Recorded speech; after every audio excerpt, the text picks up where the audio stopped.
वैष्णवी हगवणे प्रकरणासंदर्भातली बातमी आहे। या प्रकरणात शिवसेना उबाठा आक्रमक झालेली आहे। मुंबईतील लालबागमध्ये शिवसेना उबाठानं आंदोलन केलं। राज्य महिला आयोगाच्या अध्यक्षा रुपाली चाकणकर यांनी राजीनामा द्यावा अशी मागणी शिवसेना उबाठानं केली आहे। मुंबईतल्या लालबागमध्ये शिवसेना उबाठा आक्रमक झालेली आहे। शिवसेना उबाठानं आंदोलन करायला सुरुवात केलेली आहे। सगळ्या महिलाच दिसत आहेत। किशोरी पेडणेकर सुद्धा आपल्याला दृश्यांमध्ये दिसत आहेत। शिवसेना उबाठा आंदोलन करत आहे। रुपाली चाकणकर यांनी राजीनामा द्यावा अशी मागणी करत आहे। किशोरी पेडणेकर आपल्याला मध्ये दिसत आहेत आणि आजूबाजूला सगळ्या उबाठाच्या महिला कार्यकर्त्या आहेत। आमचे प्रतिनिधी कृष्णा आवटी यांना आपण अधिक विचारूया। कृष्णा, या आंदोलनासंदर्भात काय अधिक सांगाल? नक्कीच आपण पाहू शकतो की हगवणे कुटुंबाचा जे आहे जाचाला कंटाळून वैष्णवीने जे आहे ती आत्महत्या केल्याचं जे आहे ते संशयित असं वाटतं आहे त्यालाच। आणि काल आपण पाहिलं गेलं तर रुपाली चाकणकर यांनी आपल्या पत्रकार परिषदेत जे आहे ते चिल्लर असा जो तो उल्लेख केला। त्यामुळे देखील कुठेतरी शिवसेना ठाकरे गट जे आहे ते आक्रमक झालेले आपल्याला पाहायला मिळते। थेट शिवसेना ठाकरे गट जे आहे ते थेट महिला आयोगाचे अध्यक्ष रुपाली चाकणकर याच्या राजीनाम्याची मागणी मागत आहे। आणि आपण पाहू शकतो बॅनरबाजी देखील मोठ्या प्रमाणात जे आहे ते करते। रुपाली चाकणकर यांना हटवा, लाडक्या बहिणींना बचाव असा जो आहे आशयाचे बॅनर जे आहे ते आपल्याला शिवसैनिकांच्या हातात घेताना आपल्याला पाहायला मिळते। या आंदोलनात माजी महापौर किशोरीताई पेडणेकर देखील होतात। थेट आपण त्यांच्याशीच जाणून घेणार आहोत। ताई, काय सांगाल? आज तुम्ही आंदोलन करत आहात आणि थेट राजीनाम्याची मागणी करत आहात, काय सांगाल? कसपटे कुटुंब आणि हगवणे यांच्यातला जो वैष्णवीचा जो मृत्यू झालाय त्या मृत्यूनंतर आपण टीव्हीच्या माध्यमातून, मीडियाच्या माध्यमातून, सोशल मीडियाच्या माध्यमातून ज्या महिला आयोगाच्या अध्यक्ष आहेत, ज्या महिला आयोगाच्या अध्यक्षांकडे त्या आत्ता खोटं बोलत आहेत, त्यांच्याकडे ऑलरेडी ह्या लोकांचं जाणं येणं होतं। ह्या लोकांचं बसणं उठणं खूप मोठ्या प्रमाणात या हगवणे कुटुंबाशी होतं। आणि जात असताना सुद्धा दोन सुना, एक नाही तर दोन सुनांवर अत्याचार, कपडे फाडून अत्याचार। बरं, ती मोठी सून उघड आता सांगते तरी मयुरी, तरी आजही रुपाली चाकणकरला काही शुद्धी येत नाही, शुद्धीतच येत नाही। महिला आयोगाच्या खुर्चीत बेशुद्ध बसली ही बाई।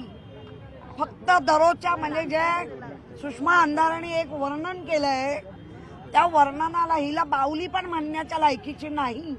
ही मेलेल्या अंतकरणाने बसलेली आहे आणि बुद्धीवर पाला पडलेला आहे या बाईच्या। अरे महिला आयोग आहात, तुमच्याकडे तुम्ही आत्ता दाखवताय आमच्याकडे केवढ्या केसेस आल्या, आम्ही सोडवल्या, पण संवेदनशीलता जी म्हणतात ती ह्या केसमध्ये अजिबात रुपाली चाकणकरांची दिसली नाही। नुसती रुपाली चाकणकरांची ह्याच केसमध्ये नाही, त्याच्या आधीच्या पण 3-4 केसमध्ये ह्या बेताल वागणं। आणि ज्यांना ते चिल्लर म्हणाले, चिल्लर निषेध आहे अशा बोलण्याचा। कोण चिल्लर आहे? अरे बाई, तुला शरद पवारांनी महिला आयोग दिला, त्यांच्यावर तू बेईमान होऊ शकते, तर तू केवढी चिल्लर आणि थिल्लर आहेस हे दाखवून दिलंयस। आपण पाहिलं असेल तर याआधी देखील अनेक महिला आयोगांकडे केसेस केल्यात, पण त्याचं कुठेही काही झालं नाही असं आज समोर येतंय। हो, तेच आमच्या सुषमा अंधारेंनी सांगितलं मेकअप करण्यात तिला किती वेळ जातो, बाकी सगळ्या ह्याच्यामध्ये तिचा वेळ जातो। खुर्चीत फक्त खुर्ची स्वतःच्या मोठेपणासाठी मिरवण्यासाठी त्या बाईनी खुर्चीत बसले। पण खुर्चीला अपेक्षित काम की ज्या आपल्या माता भगिनी ज्या तुमच्याकडे मदत मागायला येत आहेत किंवा मदत नाही मागितली आणि कळलेलं असूनही केलं नाही, आणि म्हणून अशा बाईकडे राजीनामा घ्या नाही, मागून तिला बसवा आणि चांगली तत्परतेने काम करणारी बाईला बसवा। कारण हा महाराष्ट्र आहे, हा संतांच्या भूमीचा महाराष्ट्र आहे, हा जिजाऊंचा महाराष्ट्र आहे। त्यामुळे कशा संवेदनशील महिला असल्या पाहिजे हे आपल्या अख्ख्या महाराष्ट्राने आतापर्यंत पाहिले आहेत। पण ही बाई थिल्लर आहे, ही बाई चिल्लर आहे, ती दुसऱ्याला बोलते. त्यामुळे मला असं वाटतं अशा थिल्लर आणि चिल्लर बाईला पहिलं बसवलं पाहिजे. आम्ही महिला आहोत, आम्ही तुमचा आदर करतो, म्हणजे महिलांचा आम्ही आदर करतो. पण मग वैष्णवीचं बाळ, 10 महिन्याचं बाळ जेव्हा दुसऱ्यांच्या घरी गेलं आणि ते देत नव्हते, तो चव्हाण तुमचा कोण लागतो? तो चव्हाण तुमचा कोण लागतो? त्याला का वाचवताय? आणि ही चिल्लर बाई, ही थिल्लर बाई, ही थिल्लर बाई जेव्हा विरोधी असतात तेव्हा अगदी एकदम तवानी बाहेर येते. मग तुला काय फक्त पक्षाचा रबर स्टॅम्प म्हणून बसवलंय? महिला आयोगाची तू अध्यक्ष आहेस, तर तुला रबर स्टॅम्प म्हणून बसवलंय काय? आज सगळे प्रश्न अजित पवारांना पण विचारतायत, पण त्याच्यापेक्षा हिची जास्त जबाबदारी आहे. ही थिल्लर आणि चिल्लर बाई एवढ्या छावा संघटनेचे लोक तिला विचारत असताना, इतर लोक विचारत असताना ती सांगते हे चिल्लर प्रश्न मी घेणार नाही. म्हणून असल्या थिल्लर बाईला पहिला खुर्चीवरनं हटवा. तुम्ही हट्टवादी किती असलात तरी महाराष्ट्र थुकतोय तुमच्या ह्या कारकिर्दीवर. तुमची कारकीर्द थुकण्यालायक केली आहे तुम्ही. त्यामुळे मला असं वाटतं नुसतं दुसऱ्या रुपालीनी जे काम केलं धाडसानी, त्या रुपालीचं कौतुक आहे. ठोंबरेचं तिने बाळ आणून त्या आजी आजोबांच्या सुपूर्द केलं आणि ही सांगते ती माझ्यावर जळते.